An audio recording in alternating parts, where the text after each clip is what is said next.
Well, obviously there's already some members in here that already know Shahn, and it was nice to get that. I think Heather, you were at our last kind of discourse when we talked about regulations and such. But of course, this video is going to be recorded and shared to the rest of the Launchpad members. So I know we still need to do a little bit of some introductions. My name is Ben Shaw, of course, founding member and the Admiral for Regulations in the Launchpad, as well as now a newly appointed board member for the Alliance of Professional Tattooists. And it is my honor to be able to invite Shahn Anderson to come and talk a little bit to us about his history of A.P.T, what's going on in A.P.T, what's going on in our federal government, and our plans moving forward.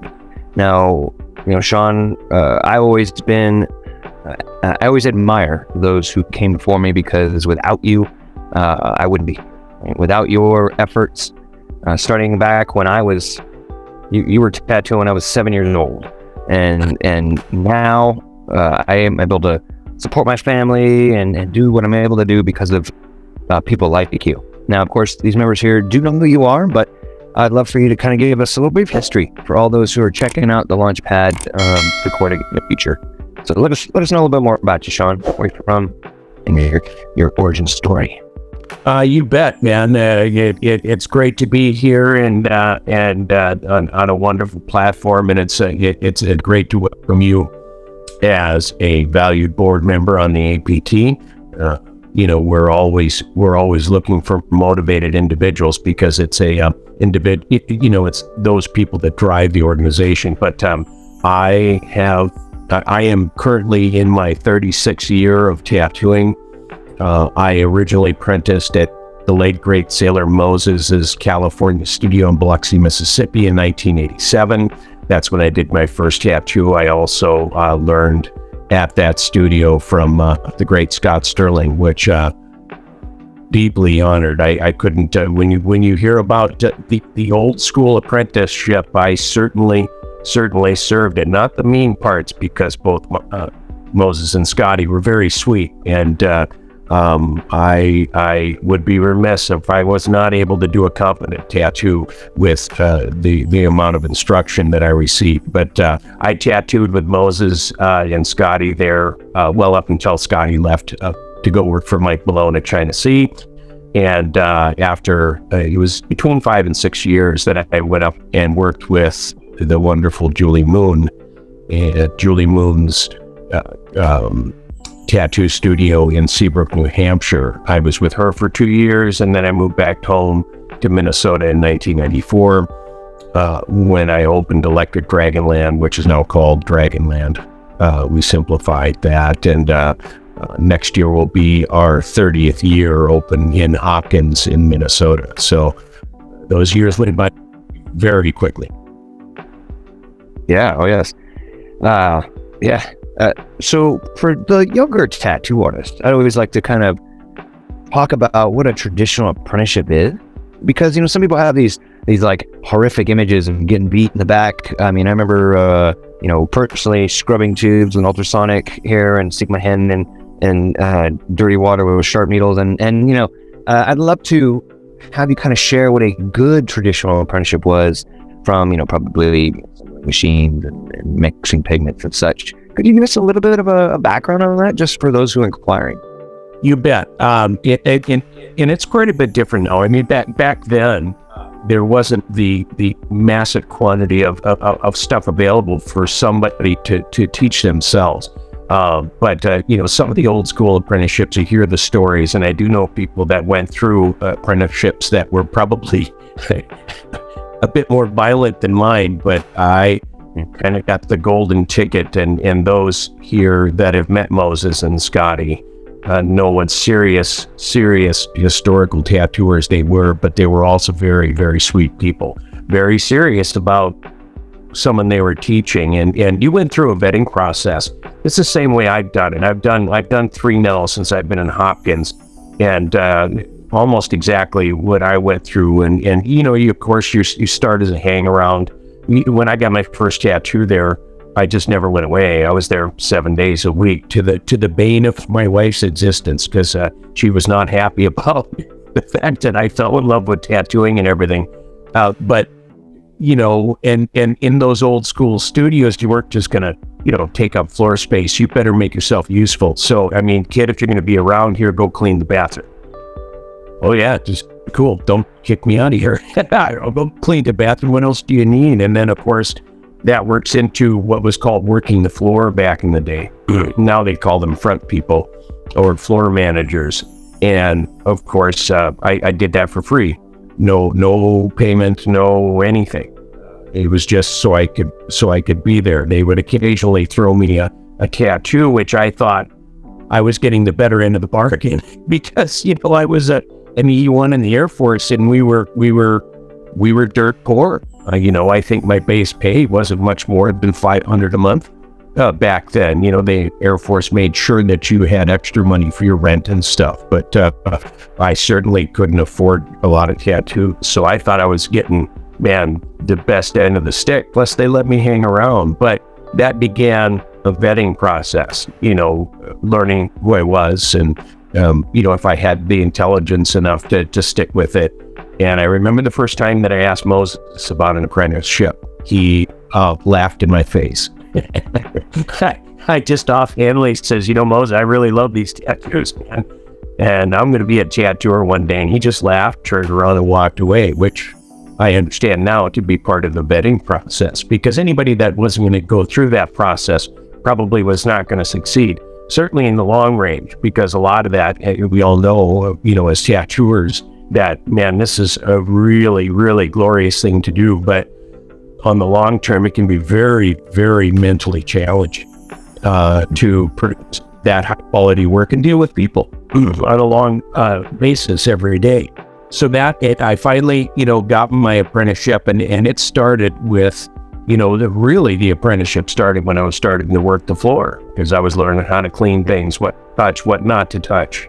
And when I was official, I had to build my own machine. I had to mix my own pigment. I had to know how to make needles. Excuse me. Everything except for tattooing. I wasn't even allowed to do myself until I knew how to do all of those things, which built the framework of what a good tattooer is going to be. Because as you learn how to do those mechanical things and cleaning things, you're learning the importance of the base of tattooing. And I believe that what makes me a pretty solid tattooer now is because I had that base. And even to this day, when most people don't even use machines anymore. I just finished an apprenticeship for Kat Bigdahl, and she had worked the front for us for 6 years to get that shot. And even though I'm certain that she'll probably use the newer style equipment, she was required to build her own machines, build her own needles, mix her own pigment, all of it. And that's what built that core. Very, very, the other part of that was made it such a traditional apprenticeship was the fact that it was absolutely required to know where my generation came from. Mm-hmm. And heck, the old guys. I think the first convention we went to, it was the National in Philadelphia in 1990, and we were driving up there, and Moses said, "Okay, Shahn, you're going to meet the guys that I respect here, and you know what? If they give you the time of the day, just shut up and listen, right? Don't try to fill the conversation with your viewers, because and that's I was able to meet and hang out with Bob Shaw, and who is like my grandfather in tattooing, because Moses worked for him, and it built a strong connection to the old school guys where Moses and Scotty came from, and they became my very, very close friends and kind of formed who I am today. That's awesome. Thank you, Shahn.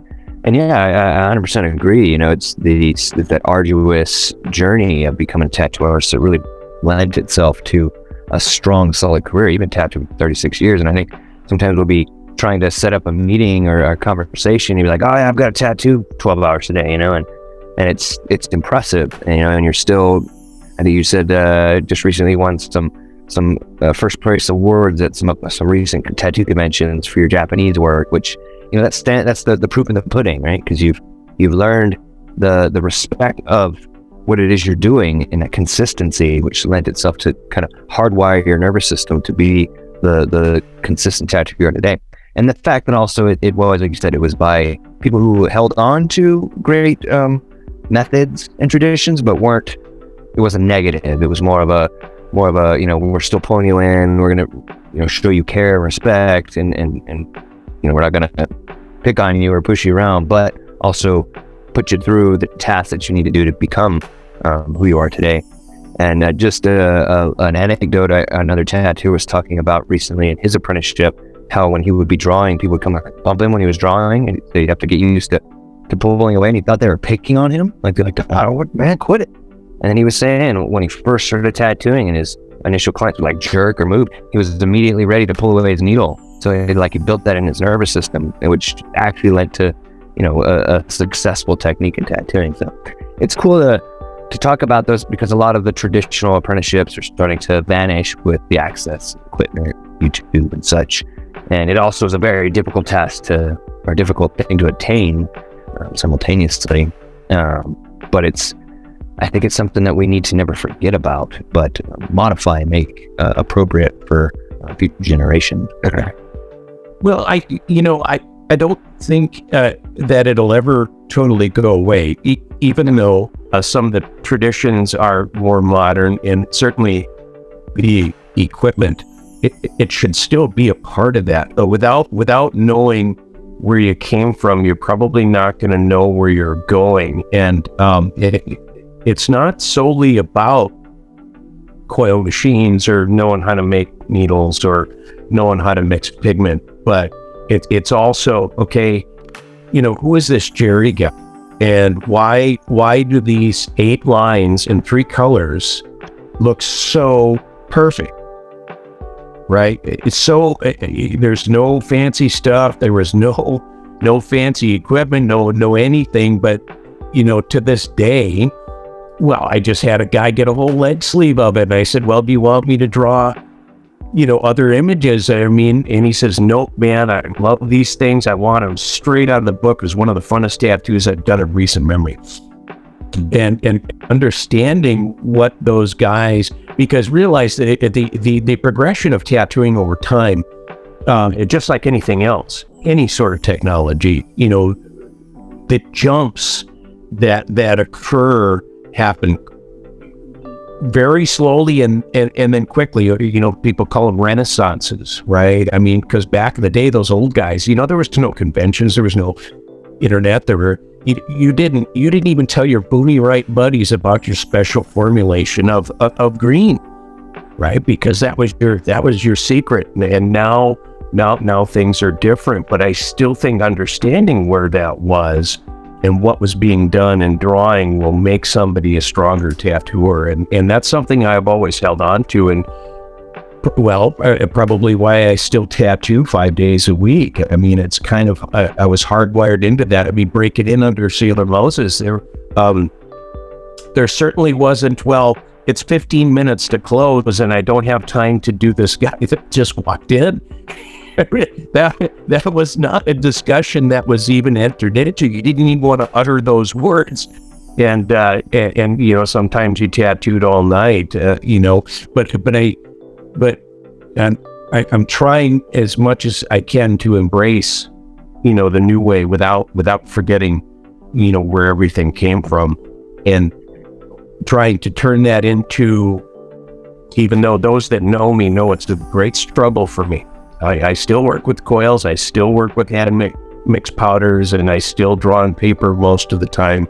But I do have an iPad, I'm speaking to you on it. So I'm trying to open my eyes a little bit, and I'm sure that my guys will tell you that it happens very, very slowly.